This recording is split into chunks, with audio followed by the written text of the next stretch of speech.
நாமக்கல்ல இரண்டாம் இடம் பிடித்தவங்க, மாநிலத்திலேயே இரண்டாம் இடம் பிடித்த மாணவி, அவங்களுடைய வெற்றியை நம்மளோட பகிர்ந்துக்கிறாங்க. பவித்ரா.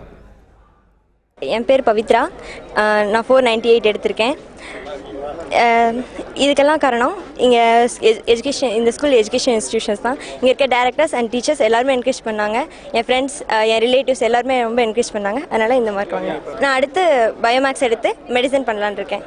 அடுத்ததாகவே ஜெனரலாக ஒரு வருத்தம் இருக்கும். அதாவது பார்த்துட்டு இருக்க பசங்க எல்லாம் பார்த்தீங்கன்னா, என்னடா பையன் ரொம்ப கம்மியாக மார்க் எடுத்துருக்காங்க, எவனா ஒருத்தர் வரமாட்டானா அப்படின்னு ஒரு ஃபீல் இருக்கும். ஸோ அதை நிறைவேற்றுவதற்காக நாமக்கல்ல இருக்கக்கூடிய ஒரு பிரவீன்குமார் என்ற மாணவன் நம்மோடு இணைந்திருக்கிறார். இரண்டாம் இடம் பிடித்திருக்கிறார். அவருடைய மகிழ்ச்சிக்கு, அவருடைய வெற்றிக்கு யார் யாரெல்லாம் காரணம் பார்க்கலாம். என்னோடய பேர் NV பிரவீன். எங்கள் அப்பா வேலுசாமி வாத்தியாராக இருக்கார். ஸ்டேட் ரேங்க் வாங்கினது சந்தோஷமாக இருக்குது. போர்ஷனை தினமும் அன்னன்னைக்கு நடத்தது அன்னன்னைக்கே படிப்பேன். அதனால எல்லா போர்ஷனும் ஈஸியாச்சு. ஒவ்வொரு எக்ஸாமுக்கும் திருப்பி படிக்கிறதுனால எக்ஸாம் ஈஸியாக எழுதுறதுக்கு நல்லா இருந்தது. ஃபஸ்ட் குரூப் எடுக்க போகிறேன், டாக்டராக போகிறேன்.